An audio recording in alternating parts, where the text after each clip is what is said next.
안녕하세요. 안녕하세요. 반갑습니다. 반갑습니다. 비가 오면서 좀 쌀쌀해진 것 같습니다. 가을비가 좋은 것인지 안 좋은지 잘 모르겠고요. 옷의 두께가 좀 달라지는 느낌을 좀 갖게 됩니다.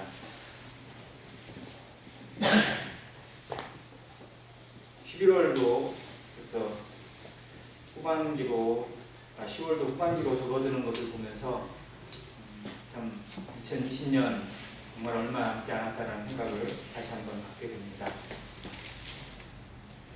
여전히 상황은 개선되지 않고 있고 약간 추워지면서 더 악화되고 팬데믹이 더 심해지는 경향을 계속 보이고 있습니다. 뉴스를 듣는 것도 좀 귀찮은 것 같고 숫자 나오는 것도 이제 좀 약간 지겨운 느낌이 좀 없지 않아 들긴 하는데 그래도 들을 수밖에 없고 관심이 갑니다. 전 세계적으로 4,100만 명을 돌파를 했습니다. 말이 4,100만 명이지 숨어있는 또 드러나지 않은 환자들의 숫자까지 계산하면 정말 1억 이상의 전염병의 환자가 발생했을 거라는 예측을 하게 될 때 정말 이거 순식간에 이 정도의 전파력을 갖게 된다는 건 하나님의 어떤 섭리 가운데 이루어진 징계나 또 어떤 심판의 신호탄이다라는 생각을 지울 수가 없습니다. 성도들의 마음 가운데 코로나가 언제 끝나냐, 백신이 언제 나오냐가 중요한 게 아니고 정말 나는 어떻게 서야 하고 나는 어떻게 주님 앞에 주님을 만날 준비를 해야 될 것인지를 생각하는 더 지혜로운 그런 결단이 나타나기를 다시 한번 촉구하게 됩니다. 사도행전 16장 후반부를 보도록 하겠습니다.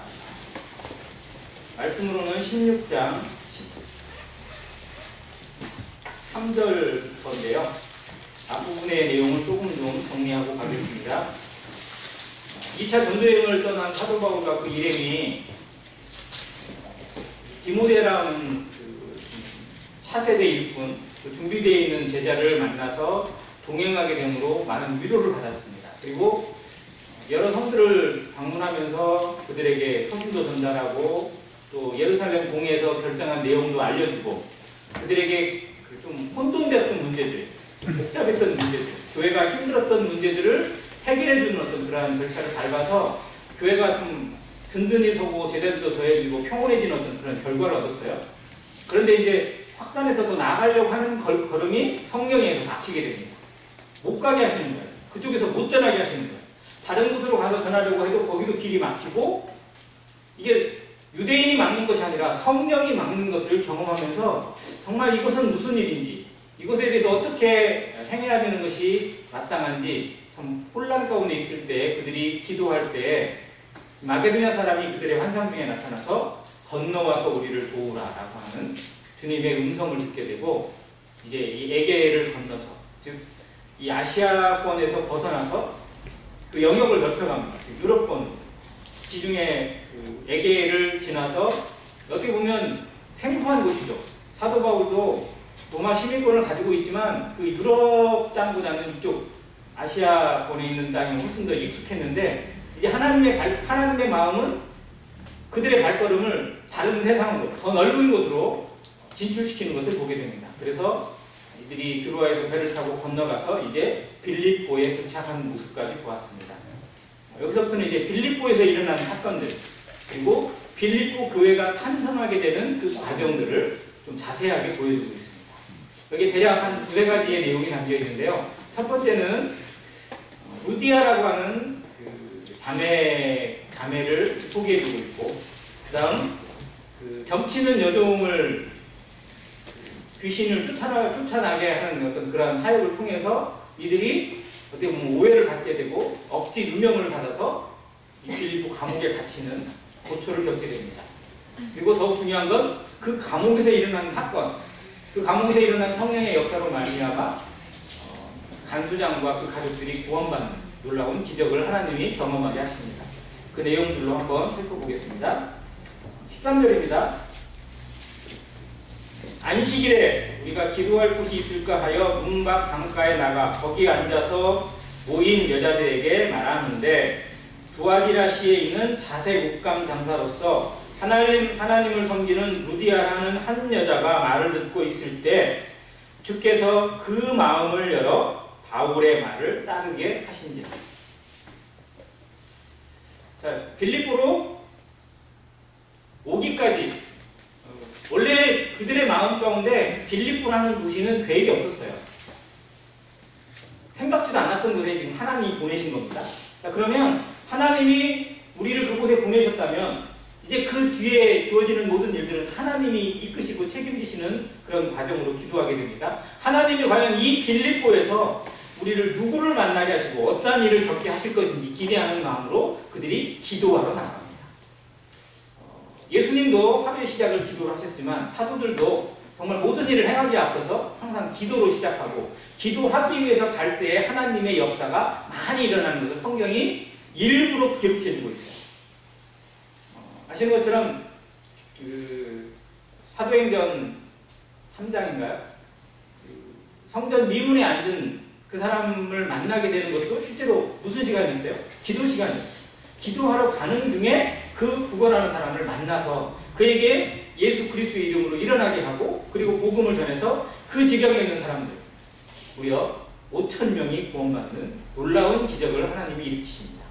자, 여기도 기도하러 가는 중에 여기서 만나요. 자, 그런데 하나님이 준비시킨 영혼 루디아가 있습니다. 자, 루디아는 이 바울을 만나기 전에 구원을 받았을까요? 안 받았을까요? 구원을 받은 자매였을까요? 아니면 그냥 신실한 유대인이었을까요? 신실한 어떤 그러한 하나님을 섬기는 사람이었을까요? 구원을 받은 사람은 아니었습니다. 하나님을 섬기는 사람이었어요.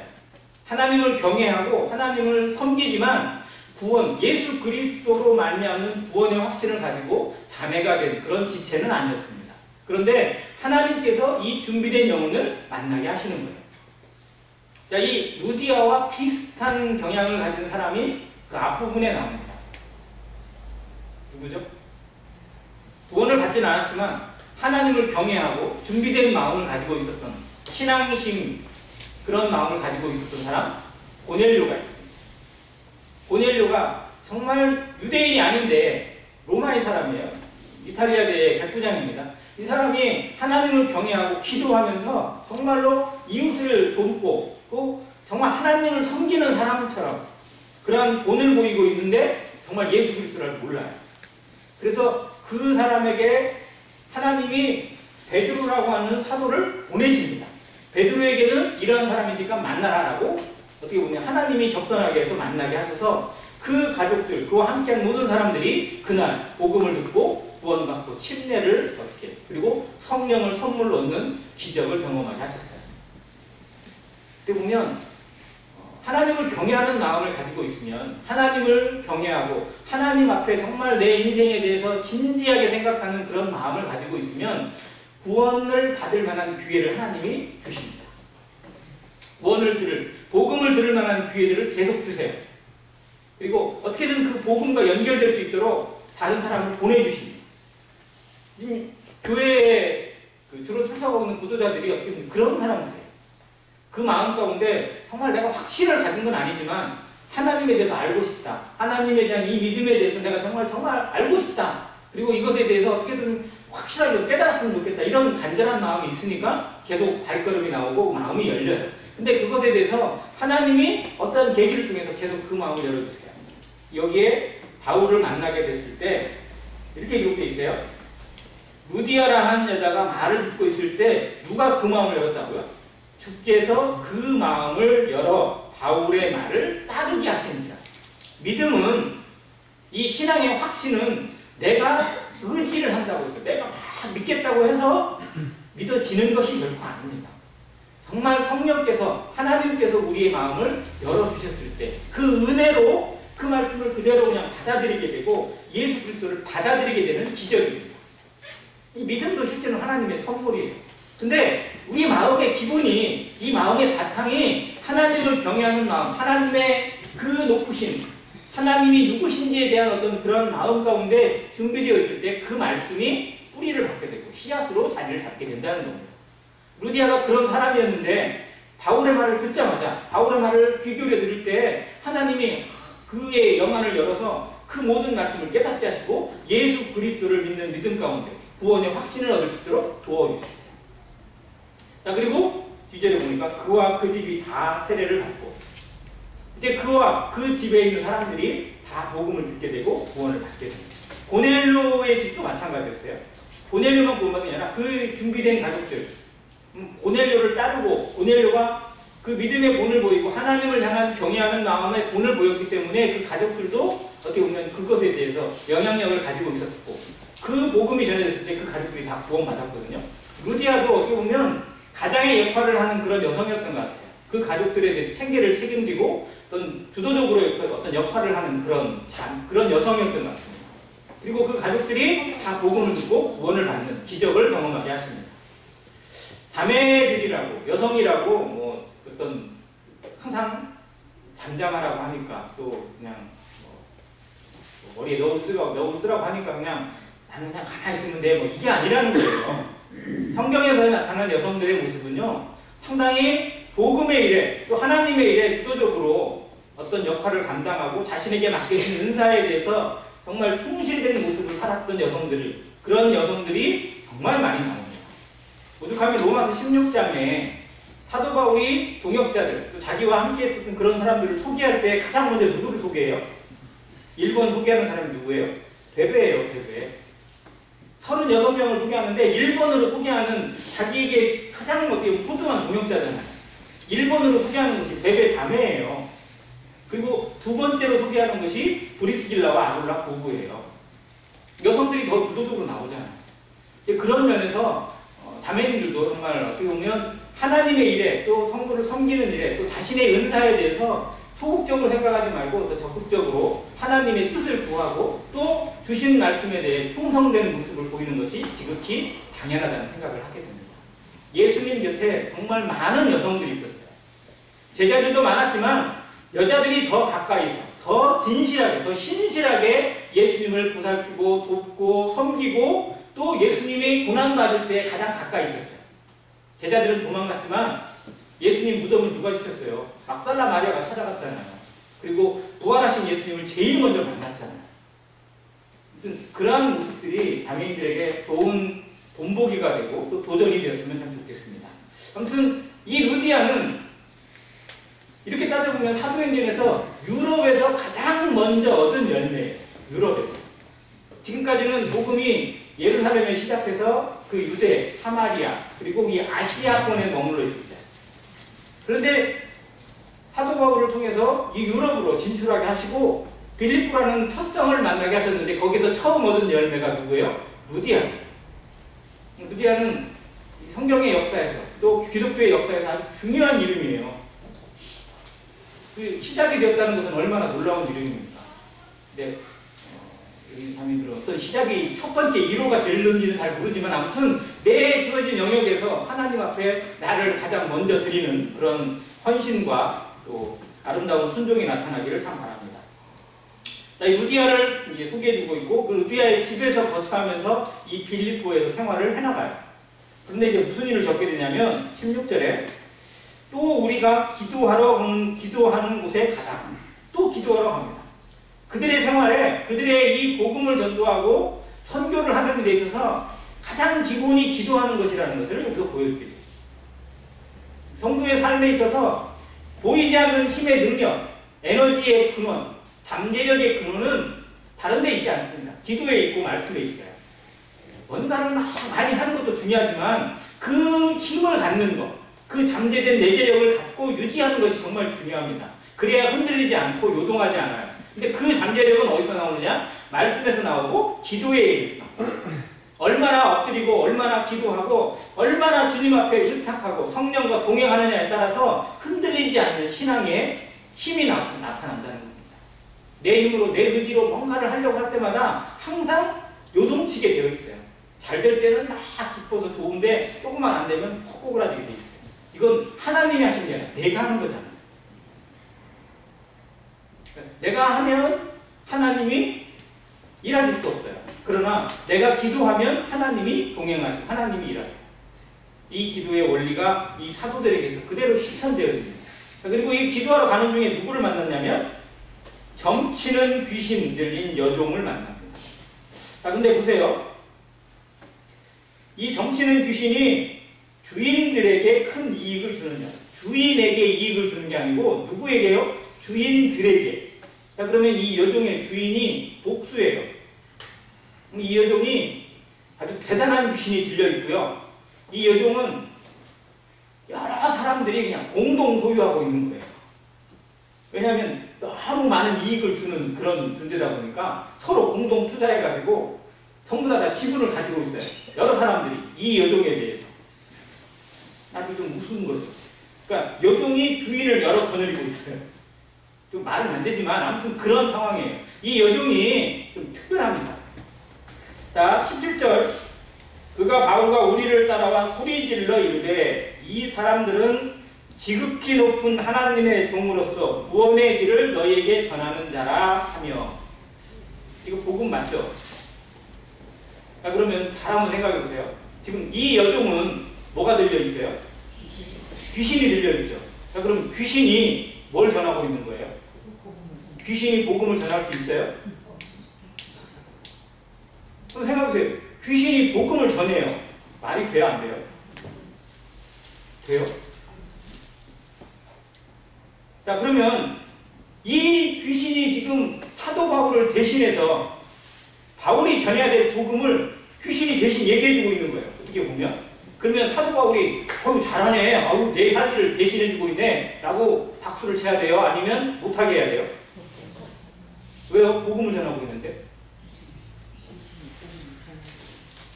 자, 다시 한번 생각해 보세요. 귀신은 하나님의 일을 전하고 전파하고 복음을 전할 수 있어요? 없어요? 없어요. 그러면 이 내용은 뭘까요? 이 내용은 복음을 가장한 거짓이에요. 그러니까 이 내용을 어떻게 우리 그냥 받아들이면 어떻게 우리가 전하는 복음하고 똑같은 것 같아요. 근데 여기에 있는 그 숨겨진 내용을 제대로 이해하지 못하면 오해할 수 있다는 거예요. 이건 마치 무당이 자기가 점치고 막 하면서 너 하나님 믿어야 돼 막 이렇게 얘기해 주는 거 똑같아요. 그럼 이게 복음을 전하는 거예요? 아니에요. 자기를 믿게 하는 거예요. 결국은. 귀신은 절대 예수 그리스도 하나님을 알지만 하나님을 두려워하지만 하나님을 전파하지 않습니다. 그리스도를 알아요. 귀신이 그리스도를 압니다. 그래서 막 무서워하고 도망가고 그러잖아요. 그런데 그리스도를 전파할 수는 없어요. 왜? 마귀의 영인데요. 사단의 추종자이기 때문에 그걸 전할 수는 없어요. 그런데 이 내용이 뭐냐면 여기에는 이제 헬라어 성경을 좀 참고를 해야 되는데요. 여기에 나와 있는 이 점치는 귀신 들린 여종에 대해서 헬라어 성경에 이런 내용이 있어요. 이 귀신 들린 여종을 뭐라고 표현했냐면 피톤이라는 악령이 들린 종이라고 기록해놨어요. 여기 피톤이라고 하는 단어가 나옵니다. 근데 이 피톤이 누구냐? 그리스 신화의 제일 대장이 누군지 아세요? 그리스 신화. 그리스의 신들 아폴로 올림푸스 산에 막 신들이 여러 있잖아요. 그 신들에서 제일 대빵. 어느 신이에요? 제우스죠, 제우스. 제우스 신이 신들의 대장이에요. 그러니까 자기는 신들의 대장이에요. 자, 그리고 제우스 신이 낳은 아들이 하나 있어요. 누구예요? 제우스 신의 아들. 아폴로입니다. 아폴로라고 이걸 부르는데 태양신이에요. 태양을 숭배하고 태양을 지키는 어떤 그런 태양의 능력을 가지고 있는 그런 신이라고 해서 아폴론이라고 부르는데 이 아폴론 신의 대변인 역할을 하는 사람이 피톤이에요. 이 피톤은 그때 보면 신탁의 영을 받았어요. 그래서 미래를 점치고 어떤 일들을 점치는 역할을 하는, 그래서 아폴론을 뒤에서 수행하면서 그 대변인 역할을 하는 악령이라고 소개되어 있어요. 자, 그러면 한번 생각해보세요. 이 귀신 들린 여자가 아폴론의 대변인, 즉 피톤이라는 악령이 들려있는 것을 이 주변 사람들이 다 알아요. 근데 그 입에서 지극히 높으신 하나님 구원의 길을 얘기하고 있어요. 그러면 그 악령이 얘기하는 지극히 높은 하나님이 우리가 믿는 하나님이에요? 아니에요. 그 사람들이 들을 때 귀신이 얘기하는, 악령이 얘기하는 하나님이라는 존재는 우리가 믿고 있는 하나님일까요? 아니면 그들이 믿고 있는 제우스일까요? 제우스예요. 즉 귀신은 하나님을 보여주는 것 같지만 실상은 자기의 역할로 복음을 회방하고 주의 길을 어그러뜨리는 역할을 하는 겁니다. 이게 교묘히 포장되어 있는 복음이에요. 거짓 복음. 이건 진짜 거짓말이고 사기예요. 자, 그것으로 즉 믿지 않는 자가 복음을 전하는 것도 진짜 어떻게 보면 좀 정말 이해가 안 되는 건데 귀신이 복음을 전하는 것처럼 포장되어 있기 때문에 정말로 속을 수 있다는 거예요. 그런데 그 내용의 속설, 받아들이는 사람, 이것에 듣고 동의하는 사람들이 하나님을 믿는 게 아니에요. 그냥 자기들이 섬기고 이 악령이 소개하고 있는 제우스를 믿고 제우스를 잘 섬겨야 된다는 말로 들을 수밖에 없는 거예요. 자, 그래서 이것이 사도 바울의 입장에서는 도저히 견딜 수 없는 말이에요. 마치 입으로는 하나님을 얘기하는 것 같지만 실상은 하나님의 길을 어지럽히고 있고 귀신을 소개하고 있고 그들이 믿고 있는 잘못되어 있는 우상, 즉 그리스 신화를 계속 소개하고 있는 것에 지나지 않기 때문에 그 입을 막아야만 했어요. 그래서 18절에 보면 이같이 여러 날을 합니다. 한 번 하는 게 아니고 볼 때마다 해요. 매일같이 이야기를 하고 있는 거예요. 그래서 바울이 심히 괴로워하여 돌이켜 그 귀신에게 이르되 예수 그리스도의 이름으로 내가 내게 명하노니 그에게서 나오라 하니 귀신이 즉시 나옵니다. 복음의 길을 회방하고 또 복음을 어지럽히는 그런 대상에 대해서 예수 그리스도의 이름으로 명하고 그에게서 나오게 하셨습니다.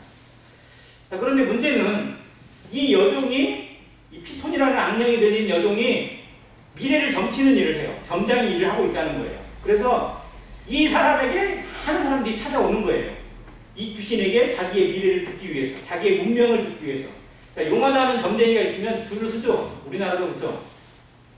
심지어는 교회 다니는 사람도 간다고 하더라고요. 목사도 거기 많이 간다고 그러고 내가 사역을 잘하겠습니까? 못하겠습니까? 점쟁이한테 물어본대요. 정말 무섭기도 하나요. 이게 정말로 얼마나 농담 같은 일이지만 하나님을 얼마나 우습게 여기고 있고 한번 생각해보세요. 그 점쟁이가 목사가 자기한테 차서 묻고 있다 보면 하나님을 어떻게 생각하겠어요? 정말로 그런 일이 이 땅에서 이루어지고 있는데 이 여종이 그런 존재예요. 가장 신령한 거예요. 그러니까 얼마나 줄을 많이 서겠어요. 그러니 그냥 복채가 뭐 그냥 불러 들어오죠. 그러니 그 복채는 다 누가 가지는 거예요? 이 여종이 가지는 게 아니라 여종의 주인들이 싹 나눠 가지는 거예요. 자, 그러니 이 주인의 입장에서는 갑자기 귀신이 나가버렸어요. 그러니까 이제 점을 쳐요, 못 쳐요? 아무 말도 덩어리가 된 거예요.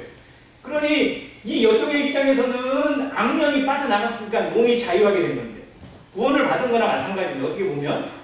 그런데 주인들의 입장에서는 자기들의 돈주머니가 빠져나갔어요. 로또 복권이랑 마찬가지였는데 그게 터져버린 거예요. 그러니까 그걸 누가 한 거예요?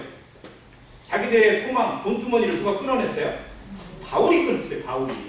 여기에 얼굴도 모르고 생판 모르는 놈이 찾아와가지고 기껏 한다는 듯이 내 돈줄을 끊어놓은 거예요. 그러니 주인들이 가만히 있어요.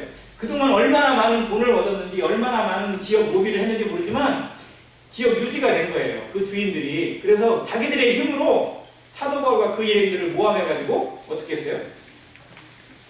바울과 실라를 붙잡아 장포로 관리들에게 끌어갔다가 상관들 앞에 데리고 가서 말하되 이 사람들이 유대인인데 우리 성을 심히 요란하게 하여 어떻게 하냐면 요란하게 해서 로마 사람인 우리가 받지도 못하고 행하지도 못할 풍속을 전한다 하거늘 우리가 일제히 일어나 고발합니다.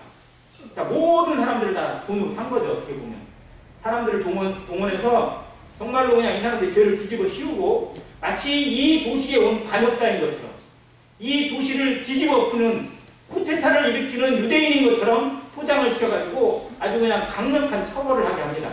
그래서 상관들이 옷을 찢어 벗기고 매로 치라 하여 많이 친 후에 많이 쳤어요. 얼마나 썼을까요? 저는 여기 표현이 마흔에서 하나 감한 태형이 아닐까 하는 생각도 해요. 사도 바울이 나중에 고린도후서에 그 내용을 고백하는데 자기가 얼마나 고난받았는지 구체적으로 소개하잖아요. 그 중에 40에 하나 감한 태형을 3번 받았어요. 태형을 39대를 받았어요. 태형은 로마 사람들이나 이 사람들 보면 진짜 일본 사람들도 잔인하게 공문을 했는데 이들은 상상을 초월해요. 태형은 매로 때리는 건데요. 이 매에 뭘 붙여냐면 금속 조가리를 붙여놔요. 채찍에도 금속 쪽이 붙어있다고 했잖아요. 때리는 태형에 가만히 그냥 매로 때리는 게 아니고 금속이랄지 뭐 이렇게 막 찢어지게 만드는 것을 붙여가지고 그걸로 사람을 패요. 그러니 한 번 맞을 때마다 살점이 어떻게 떨어져나가는지 모를 정도로 막. 그러니까 40대를 맞으면 무조건 사람이 죽는데요. 그래서 40에 하나를 감해서 때려요. 즉 죽을 만큼 때리는 거예요. 자, 그렇게 때린 다음에 지하 깊숙한 감옥에다 가둬놔버렸어요. 착고를 채워놓고. 그리고 간수에게 명하여 든든히 지키라 합니다. 아니 40에 하나 감한 태형을 맞으면 아마 뭐 자기 힘으로 풀어져도 못 갈 거예요. 예를 들어서 정말 그냥 거의 죽을 정도로 반 죽은 어떤 그런 상태로 만들어 놓고 간수를 명해서 든든히 지키게 합니다. 그리고 그 발에 깊은 옥에 가두고 그 발에 착고에 든든히 채웠어요. 발도 그냥 그 쇠문치로 꾹꾹 묶어놓고 지하 깊숙한 곳에 집어넣고 제일 깊은 감옥이에요.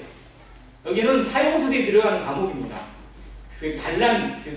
국가에 대한 반란죄를 저지른 죄수들, 사형을 앞두고 있는 죄수들, 정말 지극히 중대한 범죄를 저지른 사람들만 들어가는 그 깊은 지하 감옥에 이 사도 바울과 실라를 가두었어요. 그리고 정말 그곳에서 정말 신음하고 잠도 제대로 못 자는 누구의 표현에 의하면요, 이 지하 감옥에는 단순히 그냥 감옥이라서 들은 게 아니고 엄청난 벌레들, 땅속의 벌레들 아시죠?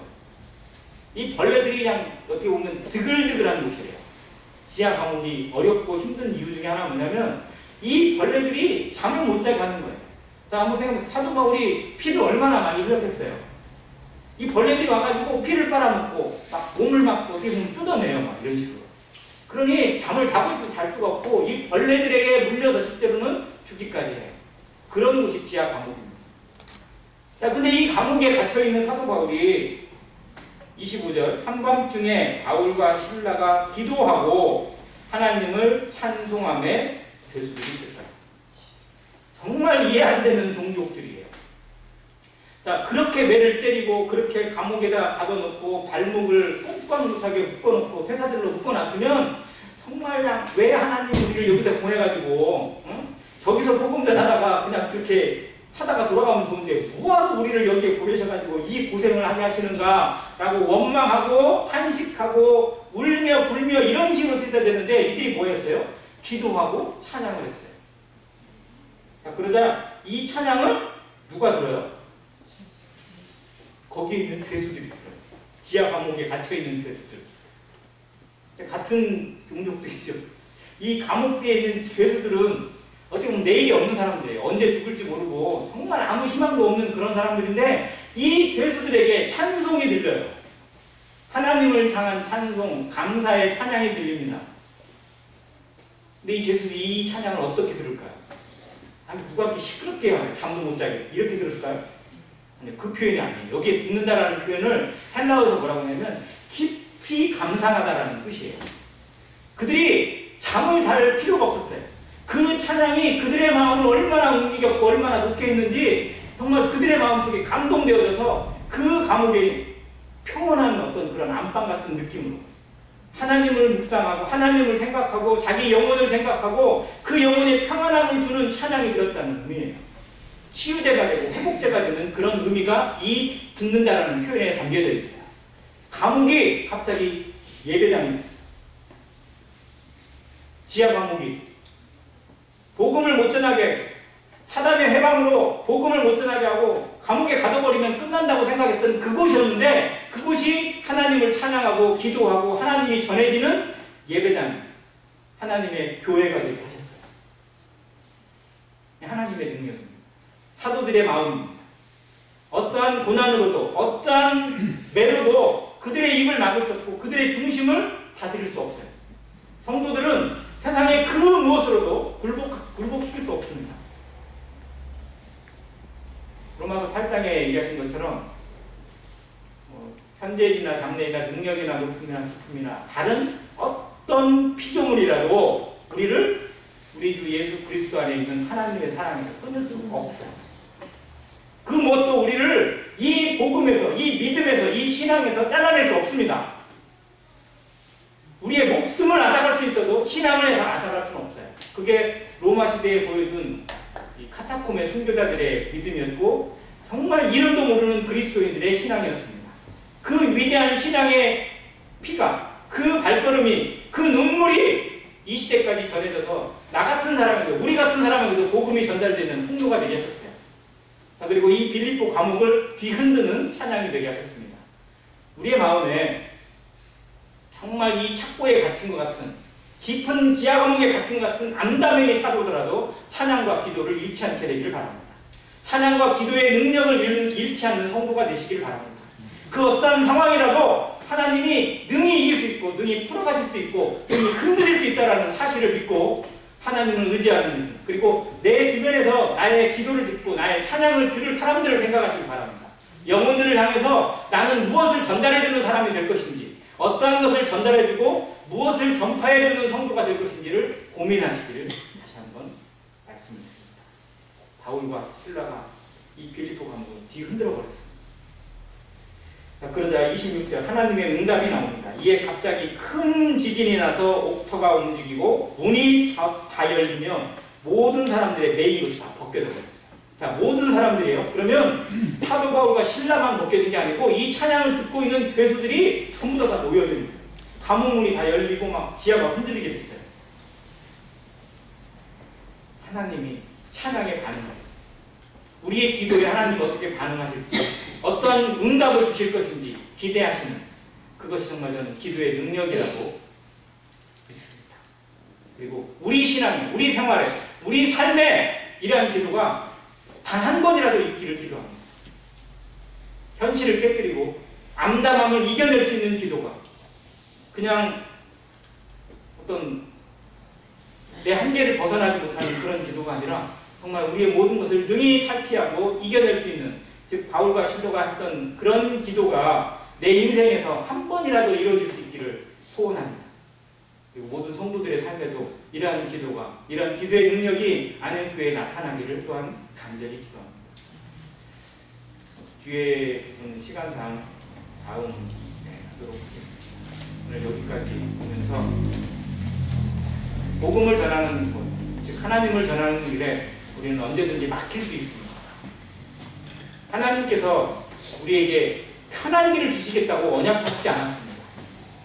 세상에서는 너희가 환난을 당한다고 이미 말씀하셨습니다. 그러나 담대하라고 하셨습니다. 왜냐하면 신앙은 세상으로 이길 수 없기 때문에, 세상으로서는, 세상에 가진 모든 것으로서는 이 하나님에 대한 신앙, 하나님에 대한 우리의 관계, 우리의 신분을 끊어낼 수 있는 존재는 존재하지 않습니다.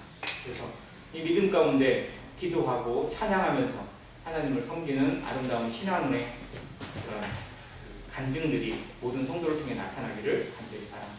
이상입니다.